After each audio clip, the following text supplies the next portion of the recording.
Okay guys, gusto ko lang i-share sa inyo ang benefits ng grounding. Ayan na sun. So ang grounding, yung minerals, yung frequency, yung magnetic energy ng earth pupunta sa paa natin. So mga 5 to 15 minutes para ma-neutralize yung toxins. Pahinga sa cellphone, nag-cellphone lang ako para ma-share ko sa inyo. Kasi kung yung mga nadidepress at ganyan, di ba si Superman, ang lakas niya nanggagaling sa araw, hinihil siya na sun. Diba? Tapos kryptonite ang weakness niya. Tayong mga tao, ang nagpapalakas sa atin araw. Pag ang tao hindi na arawan, hindi na trigger yung katawan natin mag-produce ng vitamin D. Napaka-importante yan para sa serotonin, panglaban sa depression, para rin ma-absorb yung mga nutrients like calcium, ganyan. Kaya maraming tao na di-depress at magiging malnourished at nanghihina, nagiging maputla dahil di sila naarawan. Kahit 5 minutes lang, 5 to 15 minutes. E rin sabay nyo na rin ng grounding, siguraduhin nyo lang malinis yung sa paa nyo. E kung gusto nyo makatulong talaga, less cortisol. Ano yung cortisol? Stress hormone yan, nakakataba yan, nakakakalbo yan. Pikit lang kayo, meditate, think of happy thoughts, yung mga gusto nyo ma-achieve na darating sa buhay nyo.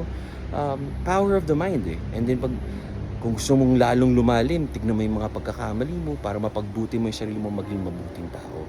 So, yun lang ang sinishare ko sa inyo. Sana may sunlight and then yung tamang oras ng pagtulog.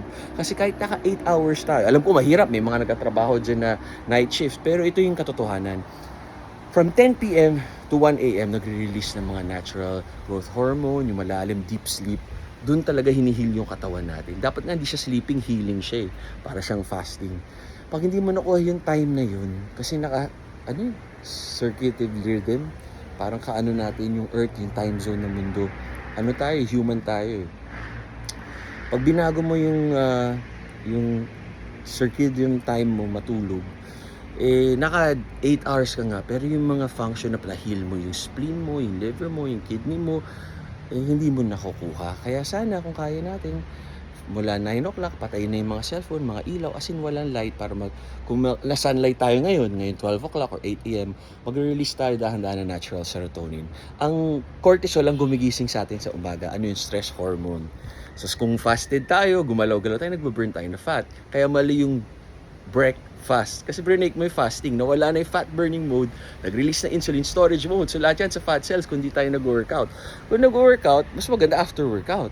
Unless gusto nyo magpalakas. So, ako po hindi doctor nyo. Tama kayo, mali ako. I'm not your doctor. Do what works for you. Happy, healthy. Just sharing po. God bless.